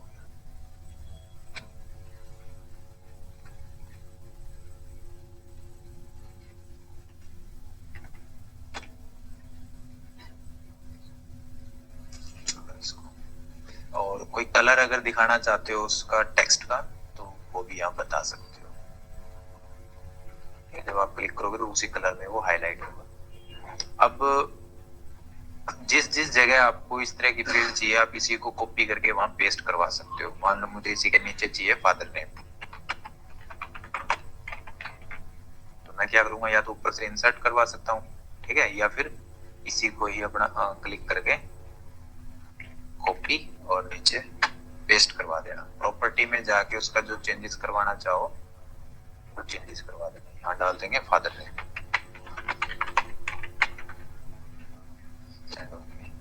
ठीक है, तो कहीं भी आपको ऐसी टेक्स्ट एडिटेबल फील्ड चाहिए तो वो ले सकते हो। दूसरा जो मेन चीज है वो क्या है, ड्रॉप डाउन लिस्ट बनाना, चॉइस देना।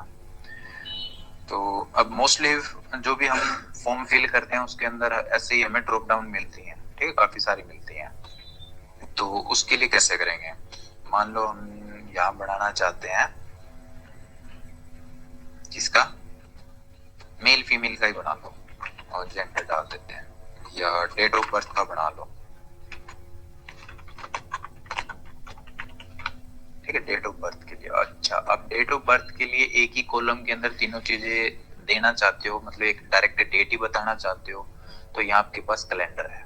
ठीक है, सिंपल उसको क्लिक कर दो, प्रॉपर्टी में जाके इसमें डाल दो डेट ऑफ बर्थ।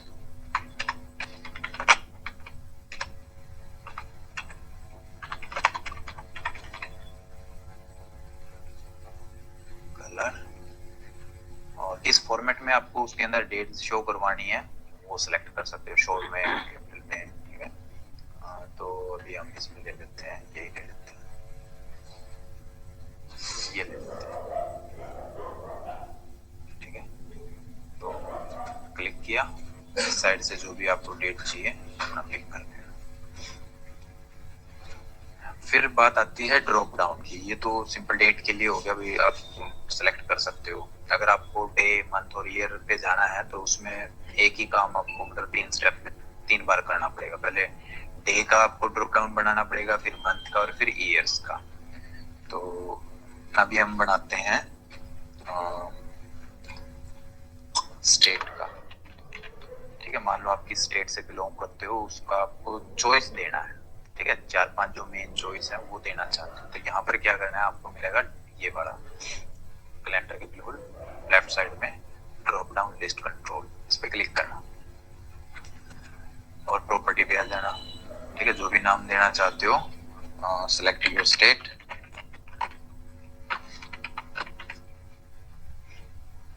कलर, और फिर यहाँ पर ठीक है, ड्रॉप डाउन के अंदर जो भी आपको चॉइस रखनी है, ठीक है, वो यहाँ ऐड करनी है। कोई बाय डिफॉल्ट है तो उसको रिमूव कर दो, अपनी तरफ से जो भी आपको डालनी है वो यहाँ डाल देना। मान लो हमने पहले दे दिया हरियाणा,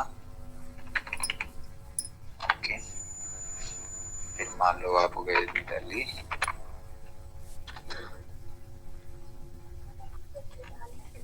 हाँ एक बार तो ऐड करने पड़ेंगे आपको, फिर बाद में वहां लिस्ट आ जाएगी, उसमें से जो भी स्टूडेंट का रखना है वो आप रख सकते हो।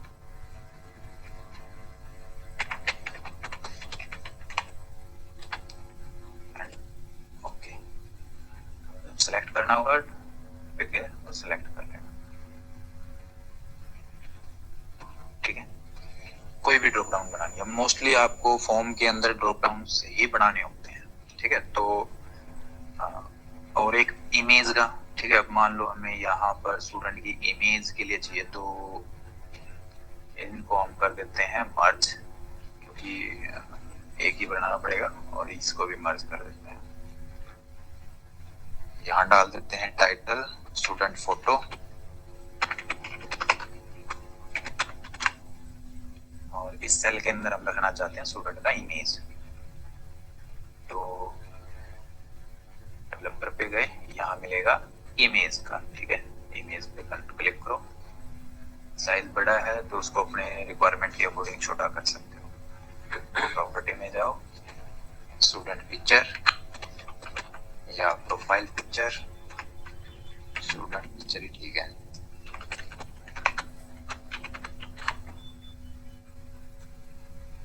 कलर तो बस ऐसे ही है, आप अपनी चॉइस से दे सकते हो, ठीक है। वो छोड़ सकते हो, जैसे क्लिक करोगे वो पिक्चर सिलेक्शन के लिए बोलेगा, आपको जो भी पिक्चर अपनी सिलेक्ट करनी है सिलेक्ट करनी है, ठीक है। तो फॉर्म के अंदर जो भी आपको इस तरीके की 3-4 मेन फील्ड की रिक्वायरमेंट होती है वो अपना डाल सकते हो। अच्छा, कभी भी अब जैसे टेबल के अंदर हम मतलब सारा फॉर्म कंट्रोल कर रहे हैं, आपको नई टेबल की रो की रिक्वायरमेंट है, वो सारी चीजें आपको ऑलरेडी मालूम है। टेबल लेआउट पे गए, बिलो, ठीक है। जितनी रो आपको चाहिए उतनी ले सकते हो। कुछ आपके जैसे जो कॉमन परमानेंट फील्ड होती हैं, जिसमें कुछ आपको चेंजेस नहीं करने, बाई पेन बाद में टाइप होना है या मैनुअली ही आपको टाइप करवाना है, तो आपके पास नॉर्मल टेक्स्ट फील्ड भी है, या सिर्फ अपना टेक्स्ट हेडिंग डाल के तो उसके लिए जगह छोड़ दो, ठीक है। टेबल है हमारी, टाइपेबल है वो भी, ठीक है। नॉर्मल आप टाइप करवा सकते हो। तो ये कुछ हमारे डेवलपर के अंदर जो नॉर्मल, ठीक है, एज ए फ्रेश लेवल पे हम यूज कर सकते हैं फंक्शंस, वो अपने मिलते हैं, ठीक है। बाकी भी हैं 2-4 और भी हैं, लेकिन उनके साथ क्या है, आपका फॉर्म थोड़ा सा एडवांस लेवल पे कंट्रोल होता है, ठीक है। उसको हम फिर अपनी एडवांस क्लासेस के अंदर जब एक्सेल में आएंगे ना, तो वहां देखेंगे। उसमें क्या है, आपका विजुअल बेसिक के अंदर वही प्रोग्रामिंग आपको करनी पड़ती है उनके साथ, ठीक है।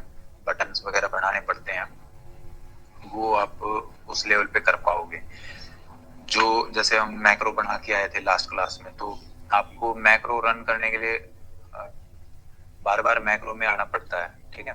तो आपने जो भी मैक्रो मान लो रिकॉर्ड किया है, ठीक है, आप उसका क्या है बटन बना सकते हो। बटन कैसे बनाओगे, जैसे हम हाइपरलिंक के लिए बटन बनाते थे, तो वैसे ही कोई भी आपकी तरफ से आपकी जो शेप है, जो बटन है, ठीक है, जिसको मैक्रो के लिए एज ए बटन यूज करना चाहते हो, शेप बना के उसको सेलेक्ट, राइट क्लिक करो, यहाँ एक ऑप्शन मिल जाएगा आपका मैक्रो का। अभी क्योंकि हमारा कोई रिकॉर्ड है नहीं, तो ऑप्शन आता है, ठीक है, असाइन मैक्रो, एक ऑप्शन मिलेगा आपको असाइन मैक्रो के नाम से। अगर कोई रिकॉर्ड होगा तो वो उसमें जो भी रिकॉर्डिंग होगी ना, वो यहाँ पर अलाइन हो जाएगी। अगर बटन भी नहीं, अब जैसे उस पे बटन बना दिया तो आप 1 क्लिक करोगे तो ऑटोमेटिकली वो आपके लिए सारा काम कर देगा, आपको बार बार उस पे जाने की जरूरत नहीं है। दूसरा, उसमें आप शॉर्टकट की भी ऐड कर सकते हो। हम जब मैक्रो रिकॉर्ड करते हैं तो यहाँ पर आपसे वो शॉर्टकट की पूछेगा, कीबोर्ड पे क्लिक करके यहाँ पर अपनी तरफ से कोई भी एक शॉर्टकट की बना सकते हो। लेकिन वो शॉर्टकट की जो ऑलरेडी है वही यूज नहीं कर सकते आप, उसके साथ कुछ और एडिंग आपको लगाना पड़ेगा। जैसे मान लो कंट्रोल सी करते हैं, तो कंट्रोल सी तो हमारा ऑलरेडी कॉपी के लिए है। इसके साथ आप क्या कर दो, प्लस क्या करेंगे, इसको कंट्रोल सी की जगह ऑल्ट 1 कर लो, वर्ड नहीं लेगा तो ऑल्ट एम कर लो, मैक्रो के लिए ऑल्ट एम, ठीक है। ये आपकी क्या हो जाएगी, शॉर्टकट की हो जाएगी, जो भी आपने मैक्रो बनाया है और जिस भी मैक्रो के लिए बनाया है, ठीक है। अब मान लो आपने एक से ज्यादा मैक्रो रिकॉर्ड किए हैं, तो हर एक की अलग अलग बनानी पड़ेगी। तो जो भी है आप वो डिफरेंट की असाइन करना, जो ऑलरेडी यूज है वो यहाँ पर यही एरर दे देगा, ये तो ऑलरेडी यूज्ड है, आप उसको यहाँ यूज नहीं कर सकते, ठीक है। असाइन करके क्लोज कर देना। जब भी आपको अपना कोई काम करना है, वही शॉर्टकट की जस्ट विद इन सेकंड आप वही सारा काम कर देगी। तो अभी ट्राई करना कोई एक छोटा सा फॉर्म बनाने की, ठीक है, जो जो फील्ड्स हमने अभी देखी हैं, ठीक है। थोड़ा नॉलेज में होनी चाहिए चीजें कि हाँ ये है, हम अपने लेवल पे कर सकते हैं। ओके, तो नेक्स्ट क्लास से अपना ट्राई करेंगे एमएस एक्सेल का या फिर पावर पॉइंट का एक्सेल। हाँ, पावर पॉइंट कर लेंगे, 2-4 क्लासेस हैं उसमें।